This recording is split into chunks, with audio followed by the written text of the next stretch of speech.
So అసలు మీరు నటుడు ఎందుకు అయ్యారు సార్? ఇది మరీ బాగుంది. నటుడు ఎందుకు అయ్యారంటే, ఒక జడ్జి గారు ఒక ముద్దాన్ని అడిగాడంట, రేపు ఎందుకు చేసావని. ఎందుకు చేస్తారో మీకు తెలియదు అండి అన్నాడు ముద్దాయి.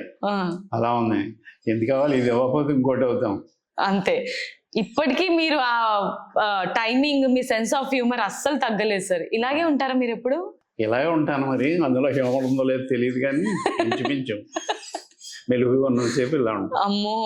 సో అంటే మీతో జస్ట్ ఒక 5 minutes ఇంటర్వ్యూ చేస్తేనే ఇంట్రోలోనే ఇంత నవ్విస్తున్నారంటే సెట్స్ లో వాళ్ళు ఇంకా పొట్ట చక్కలు అయ్యేటట్టు నవ్వుకొని ఉంటారు. లేదు, అన్నిటికీ నవ్వు వస్తాయి. కొన్ని అత్తయ్య ఉంటాయి, కొన్ని నేను అత్తయ్య ఉంటాయి, కొన్ని ఉంటాయి కదండి. కాకపోతే అన్నిటిలోని కొంచెం హ్యూమర్ ఎత్తుక్కోవడం అనేది నాకు ఇష్టమైనది. రైట్.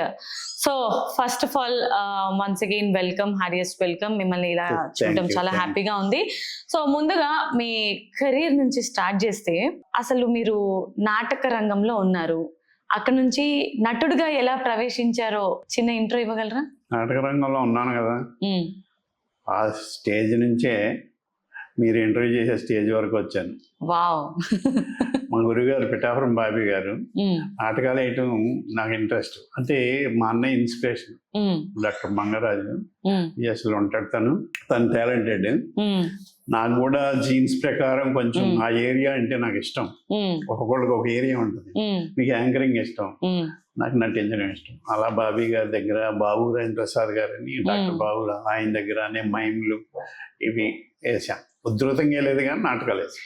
నాకెందుకో మీరు నటించట్లేరు అని అనిపిస్తుంది సార్. ఎందుకంటే ఇన్బిల్ట్ అన్నమాట, మీరు మాట్లాడే ప్రతి ఒక్క టాపిక్ అయినా కూడా ఒక డైలాగ్ అంటే అది కావాలని అన్నట్టు ఉండదు, మీకు ఇన్బిల్ట్ అది ఆ సెన్స్ ఆఫ్ హ్యూమర్ అనేది అని మేము అనుకుంటున్నాం. అదే ఇంతవరకు అందుకే నటించలేదని చాలా మంది అంటున్నారు. నటించాలి. రైట్. సో ముందుగా పెండింగ్ ఫైల్ నుంచి మొదలు పెడితే అది ఇలా పెండింగ్ లోనే ఉండిపోయింది సార్. అది ఏం పెండింగ్ లో ఉండిపోయిందని మీకు ఎలా తెలుస్తుంది? మేము కూడా కొన్ని మిమ్మల్ని ఫాలో అవుతాం అనమాట. గతంలో చూసాను. 6th class లో ఉండగా స్కూలు ఇనాగరల్ ఫంక్షన్ జరుగుతుంది. అది మనకు సంబంధం లేదు కదా అని అనుకుంటే మా అన్నయ్య అందులో నువ్వెందుకు పార్టిసిపేట్ చేయమన్నాడు. అసలు పేరు ఇచ్చారు. కొంచెం వాళ్ళందరి మీద కొంచెం పొడవు అండి పరందామే అని క్యారెక్టర్ ఇచ్చారు. డైలాగులు మర్చిపోయాను. ఎందుకంటే ముందు మా క్లాస్మేట్స్ అమ్మాయిలు కూర్చున్నారు. పల్లవి సీత, లక్ష్మి కాకర, సక్కుబోయి, అరమాటి సీత, మెదరవాడి వాంగయ్యమ్మ, మరొక శ్రీధర్ చక్రవర్తి, నొక్కు భానుమతి, పి దీవనమ్మ, వీళ్ళందరూ నవ్వుతున్నారు. నేను పోర్షన్ మర్చిపోయాను. మర్చిపోతే ప్రాంప్టర్ కవర్ చేశాడు. అది మీరు ఏదో పేరు చెప్పారు సార్, అదేంటి సార్? క్లాస్ లీడర్ కాబట్టి వాళ్ళ పేర్లు ఇంకా గుర్తున్నాయి అమ్మాయిలు. రైట్. అలా నాటక రంగం నుంచి నటుడిగా ప్రవేశించారనమాట. ఇప్పుడు ఇలా వెళ్ళి నాకు ఎవరో తప్పట్లు కొట్టారు నాటికేస్తే. ఓకే. ఆ తప్పట్లు ఇక్కడ తీసుకొచ్చినాయి. బా, ఇప్పుడు మేము చప్పట్లు కొడుతున్నాం. రైట్. సో మీరు ఫస్ట్ టైం కెమెరా ఫేస్ చేసినప్పుడు డైలాగ్స్ ఏవేవో మర్చిపోయారని తెలుసు, మాకు విన్నాము, చూసాం కూడా. అంటే డైలాగ్ మర్చిపోవడం వల్ల మీకు ఇక్కడి వరకు తీసుకురావడం జరిగిందా ఈరోజు ఇంటర్వ్యూకి? తర్వాత నాటకాలు వేసాను. ఓబూతు నాటకం అని సికిపల్లి మోహన్ రావు గారిది, అది వేస్తే అందులో ఎందుకో మంచి పేరు వచ్చింది.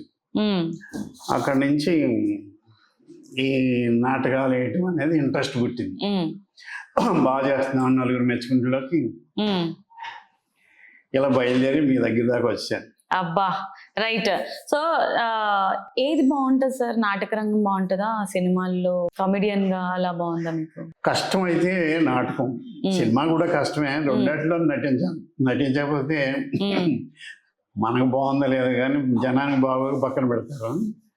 అయితే ఈ నాటక రంగంలో మనకి అంత పేరు రాదు. ఎన్నో రిహార్సల్ వేసి, యాక్చువల్ టు బి ఫ్రాంక్ చెప్పాలంటే ఇందులో క్లిక్ అయితే ఒక డిమాండ్, పేరుతో పాటు ఒక సాటిస్ఫాక్షన్, మంచి క్యారెక్టర్ అన్ని జరుగుతుంటాయి.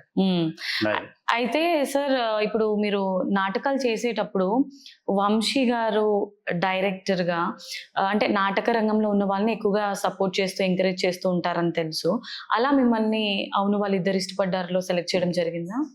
మీది కొంచెం రాంగ్ ఇన్ఫర్మేషన్, అది కొండవలస లక్ష్మణరావు. అలాగే మహర్షి సినిమాకి నన్ను సెలెక్ట్ చేశారు. స్రవంతి మూవీస్ వారు, మన కిషోర్ గారు, తమ్ముడు సత్యం గారు వాళ్ళందరూ ప్రొడ్యూస్ చేశారు. అంతకుముందు వాళ్ళు లేడీ స్టైల్ తీశారు, తర్వాత మహర్షి.